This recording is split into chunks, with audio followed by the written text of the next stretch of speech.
Y la ONU se pronunció este lunes y aseguró que no ha recibido una solicitud formal para sumarse a un posible diálogo entre el oficialismo y la oposición en México. También Nicolás Maduro dijo días atrás que no habrá elecciones presidenciales en Venezuela. Para conocer un poco en detalle el panorama político de nuestro país, hemos invitado a Indira Urbaneja. Ella es una reconocida analista político de Venezuela que nos estará acompañando en este segmento. Gracias, señora Indira, por acompañarnos el día de hoy. Bienvenida. Pues las pantallas son suyas para que nos comente un poco cómo ve el panorama político. El Maduro decía que no habrían elecciones presidenciales versus sectores de la oposición que están impulsando un posible diálogo, pero al mismo tiempo la ONU se pronuncia y dicen: a mí no me han invitado hasta ahora formalmente a sumarme a este diálogo en México. Bienvenida. Muchísimas gracias, querida. Un saludo para ti, un saludo para tu audiencia. De verdad, un enorme placer. Pues te cuento que ya sabemos que el oficialismo, y en este caso, pues Nicolás Maduro no está exento, son especialistas en de alguna forma poner lo que yo llamo bolas sobre la mesa. Este tipo de bolas quiere decir, puedo decir o puedo hacer cualquier acto que distraiga a la opinión pública o que distraiga, en todo caso, a mi contendor siempre, que es la oposición. Nicolás Maduro no puede negarse a que hayan elecciones en Venezuela porque es un tema constitucional. Además, no creo que las Fuerzas Armadas estarían dispuestos a respaldar mayor aberración o mayor violación a un derecho constitucional. En Venezuela no pueden seguir habiendo elecciones cuando los políticos quieran. En Venezuela tienen que haber elecciones simplemente cuando la Constitución y la ley así lo demandan. Creo que lo ha dicho para eso, para generar la comidilla, para generar el de qué hablar, para poner a pensar a la oposición, para poner a pensar a la comunidad internacional y para distraer lo que siempre sucede. El diálogo no se ha caído. Esto es importante que la gente sepa. Debajo de la cuerda, oposición y oficialismo siguen teniendo sus emisarios, siguen teniendo sus enviados, se conectan, se hablan. La gran pregunta que nos hacemos todos los venezolanos es ¿por qué no terminan de avanzar en un proceso realmente serio que le dé solución a los graves problemas del país? Porque también es mentira de que Venezuela ya se convirtió en Disneylandia y es mentira de que los graves problemas de la sociedad se han resuelto. Y eso requiere y pasa por un acuerdo político tanto de oposición como de gobierno, que pareciera que ambas partes, ojo, porque siempre estamos hablando pues de la comodidad que siente el oficialismo, pero ahora también tenemos que hablar de esa comodidad que siente un sector de la oposición, de mantenerse, digamos, en este quiebre técnico donde nos quedamos sentados esperando a ver qué sucede, cuando los tiempos de la gente, el tiempo de los pensionados, el tiempo de quienes ganan $3 al mes, no es el mismo tiempo de ellos. Entonces, siguen jugando con el tema de nos sentamos o no nos sentamos. De manera extraoficial te puedo decir que sé que los lobbies se siguen moviendo a favor de que la mesa de diálogo en México se reactive. Incluso recientemente habíamos visto a Juan Guaidó asomando la posibilidad de que Estados Unidos pudiera flexibilizar sanciones para que fuese un incentivo para que el oficialismo, para que Nicolás Maduro volviera a la mesa.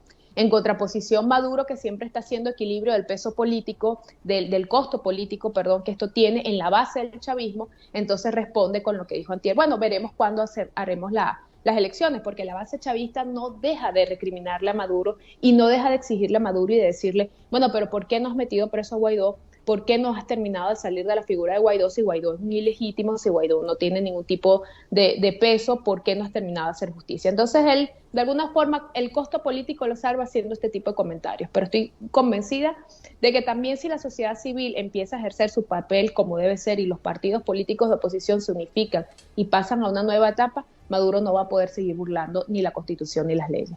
Indira, los analistas políticos han criticado severamente que no existe una estrategia por parte de la oposición clara como para liderar un movimiento de calle importante. Veíamos a Guaidó que anunció movimientos de calle.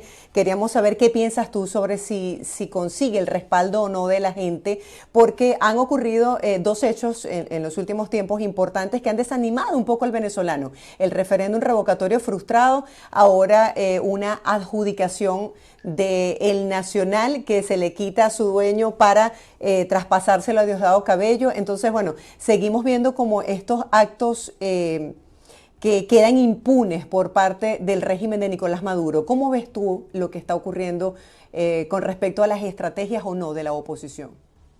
Bueno, tenemos que partir de algo. Los errores de la oposición son la fortaleza del chavismo y del gobierno, y eso tenemos que entenderlo. Nosotros vamos a seguir teniendo el mismo sistema político y no habrán grandes cambios en Venezuela mientras que la oposición, que es quien tiene la carga de empujar el cambio, no entienda que tiene que cambiar, primero que nada, de premisas y segundo, de estrategia. Creo que la oposición ha perdido importantes espacios, importantes momentos, empezando por el gobierno interino. O sea, Juan Guaidó perdió ese momentum, lo que llamamos en la política el momentum del 2019, esa efervescencia, cuando simplemente con un tuit convocaba una marcha, pues, y veíamos aquellos ríos de personas en las avenidas, en las principales avenidas del país y sobre todo de Caracas, ¿no? Yo creo que ya ese momentum pasó. Yo creo que el interinato como tal, como figura, ha perdido, se ha desinflado, ha perdido fuerza, ha perdido la credibilidad, ha perdido el poder de convocatoria, pero además esto ha sido no nada más para el interinato, y no quiero personificarlo solamente en Juan Guaidó, es que la oposición en su conjunto como tal ha perdido ese asidero, esa conexión con la base social. Esto no quiere decir que el chavismo no lo ha hecho, porque vamos a ver, porque en respuesta de la marcha que está convocando Juan Guaidó, pues el oficialismo ya también ha convocado su marcha. Entonces vamos a ver que no son marchas contundentes de ninguno de los dos lados, porque el gran grueso del país que se encuentra en el sector medio, las encuestas te dicen que más del 70% del país no se identifican con ninguno de los dos sectores. Ese grueso es el que no sale, porque ese es el grueso que se tiene que quedar en su casa o en sus trabajos o en la calle viendo cómo resuelve su comida, cómo resuelve el día a día, porque lo que es cierto es que Venezuela, pues, ya no hay escasez, ya no faltan productos, las tiendas están abarrotadas de todo, pero el gran problema sigue siendo quiénes pueden comprar y quiénes pueden acceder a los productos. Y en eso se le va la vida a los venezolanos día a día. Un venezolano no puede dedicarse a ir a una marcha cuando en realidad tiene que salir a ver cómo consigue el pan y la carne para la comida. En todo caso, creo que la oposición tiene que reevaluarse. No hay forma, no hay manera, y el referéndum es un ejemplo, y las elecciones regionales del 21 de noviembre son un ejemplo de que mientras que la oposición siga aumentada, siga inmediatista, siga sin un plan de corto o mediano plazo, que en eso el chavismo es especialista. El chavismo siempre lleva un plan adelante, son especialistas en la planificación estratégica, juegan muy bien las piezas, son buenos operadores psicológicos, y la oposición lamentablemente en 22 años de chavismo no ha aprendido eso. Hasta que eso no suceda, hasta que la oposición realmente no se sienta a hacer, primero que nada, un mea culpa, pues yo creo que la oposición lo primero que tiene que hacer es pedirle disculpas a esa sociedad que se siente hoy huérfana. La sociedad venezolana no se siente obviamente representada por el gobierno, pero tampoco se siente representada por una oposición que no ha sabido darle las victorias necesarias o el cambio necesario para que el país tome otro rumbo y tome otro giro.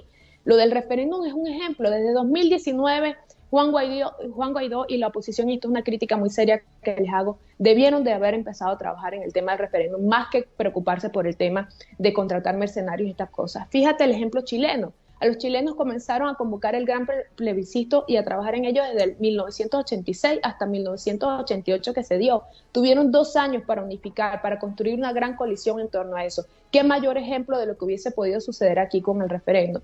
Sí, ciertamente el CNE lo bloqueó, pero la gran pregunta es, ¿y dónde está la gente o dónde está la oposición luchando o defendiendo por ese derecho que el CNE lo bloqueó? Tú no ves en ninguna manifestación en las calles, ni ves a los líderes de oposición manifestándose contundentemente porque el CNE colocó un cronograma donde se le impedía básicamente desarrollar el referéndum revocatorio. Entonces te cierro la idea, no va a haber cambio político en Venezuela hasta que la oposición no revise seriamente sus estrategias y no entienda de que no es una oposición, sino es la unidad de todas esas oposiciones las que pueden provocar el cambio político en Venezuela. ¿Y quiénes pudiesen ser esos posibles candidatos presidenciales? Porque la gente se pregunta, bueno, ¿cuáles son esos líderes que pudiesen representarnos en medio de que se sienten huérfanos porque no ven ese liderazgo político en el país? Tenemos una de nuestras peores crisis, y tengo días conversando esto y en algunos foros los he dicho tanto nacionales como internacionales. Yo creo que hoy día, más allá de la profunda crisis política, económica, humana que tenemos, porque es una crisis humana lo que estamos viviendo, el grave problema hoy es de liderazgo. ¿Quiénes? Como esa pregunta que tú me haces, ¿quiénes pueden ayudar a Venezuela? ¿Quiénes pueden despertar nuevamente esa esperanza? Porque tenemos un problema de desesperanza adquirida. Los venezolanos sienten de que no hay solución. Es más, te recuerdo una encuesta reciente de Latinobarómetro dice que 54% de los venezolanos ya no les interesa quién esté en el poder, sino quién le resuelva sus problemas. Y esto es muy grave para la democracia, y esto es muy grave porque empieza esa fase de conformismo. Bueno, no me importa si el chavismo se queda mucho más tiempo, no me interesa si Nicolás Maduro es el próximo candidato para el 2024, más no me interesa si Maduro gana, lo que me interesa es que me resuelvan mis problemas, y eso es muy grave, ese nivel de conformismo y desesperanza es grave. ¿Quiénes pudieran ser los líderes de la oposición? Mira, yo creo que recientemente pues las redes estallaron porque estaban proponiendo ya por allí a Henry Ramos Alud. No tengo nada personal en contra de Henry Ramos, al contrario, yo creo que uno tiene que respetar a la gente con experiencia y a la gente que tiene una trayectoria, ¿no? Pero si esas son las personas que la oposición cree que pueden impulsar un cambio en Venezuela, y no nada más en Venezuela, en una democracia que está en crisis en toda la región, una democracia que está en peligro. Las democracias necesitan líderes renovados, líderes que vayan con las nuevas tecnologías, con la modernidad, con la globalización. Yo creo que si Henry Ramos va a ser el referente de quienes pudieran ser los candidatos, creo que estamos escogiendo mal. Yo creo que hay que darle paso a la gente joven, creo que hay que apoyar nuevos liderazgos. Hay personas que de repente no son tan visibles, no son tan mediáticas, las hay. Pero el problema no va a ser la persona como tal, sino va a ser la base unitaria que se conforma alrededor de esa persona. Porque, por ejemplo, Juan Guaidó era un perfecto desconocido, pero toda esa base unitaria que se movió en principio hacia él lo convirtió en un líder. Eso puede ocurrir con cualquier otra persona de la oposición que tenga los credenciales y que además tenga la visión, porque te voy a decir algo, querida, aquí el problema no es nada más ganarle una elección al chavismo. El reto más grande de un gobierno post-chavista es mantener el gobierno, mantener el control y mantener la gobernabilidad.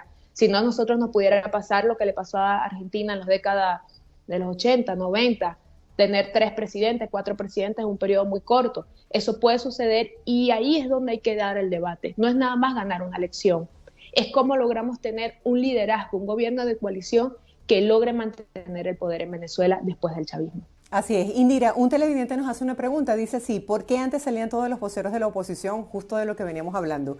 Y ahora el único que se ve medianamente es Guaidó. Los demás integrantes de los partidos y el G4 no se ven expresándose por ninguna parte. ¿Qué pasó? ¿Por qué hay este silencio, este vacío? Están haciendo control de daños, o sea, fíjate tú que tienen actitudes un poco incluso indecisas, y te voy a poner el ejemplo de Julio Borges. Julio Borges salió, por ejemplo, criticando duramente el manejo de los fondos del interinato, salió duramente criticando lo que pasó con monómeros en Colombia, pero después al momento de votar sobre si el gobierno interino debía continuar o no, y esa reforma que ellos hicieron en base a la Asamblea del 2015 para darle continuidad al interinato, votó a favor. Entonces tú dices, bueno, ¿estás a favor o estás en contra? Yo creo que es como cuando yo me quiero disculparme, ¿no? Con la audiencia y contigo, con todo, pero es el ejemplo más válido. Es como cuando el barco se está hundiendo, todos empiezan a saltar o todos se quedan o sea, esperando. ¿Qué va a pasar? Si Guaidó reviviera por un milagro del destino, pues entonces tú vas a ver que todos van a estar alrededor. Pero ahora sienten que esa figura ya no tiene peso, ya no tiene importancia. Muchos, y esto te lo digo con conocimiento de causa, están tratando de acomodarse en lo personal. No les importa ya si el interinato sobrevive o no sobrevive. Muchos están buscando incluso el diálogo con el gobierno porque entienden que ya Guaidó no es una opción y que ellos tienen que sobrevivir a Guaidó. Eso es la realidad. Bueno, yo me caracterizo siempre por ser muy pragmática en mis análisis, a unos no les gusta, pero la verdad es esa, están tratando de hacer control de daño. Sí, veía justamente una publicación que hizo Semana, este medio de comunicación, hicieron una gran encuesta y dice: el huracán de Ingrid refleja cómo en 11 días cambió por completo el panorama electoral en Colombia. Esta candidatura de Ingrid Betancourt. Lo mismo pudiese ocurrir en Venezuela, ¿correcto? A lo mejor hay algún líder por ahí escondido que no sabemos y de pronto cuando se convoquen las elecciones presidenciales salga a la luz pública y logre hacerse eco, hacer conexión con la gente. Te voy a hacer una comparación muy odiosa para muchos de los que nos están escuchando hasta ahora, pero quiero recordarte algo que se llamó el huracán Chávez. Que lo que quiero exponer es la analogía a nivel de liderazgo político. Cuando las sociedades están huérfanas, cuando las sociedades sienten que no tienen espacio, importancia en el liderazgo, o emergen líderes como Hugo Chávez, más allá, no voy a entrar a debatir ahorita si era bueno o era malo, estoy hablando de lo que logran conectar con esa base que está desesperanzada, y cuando hay esa conexión, pues surgen estos huracanes. puede ocurrir con Iris, claro,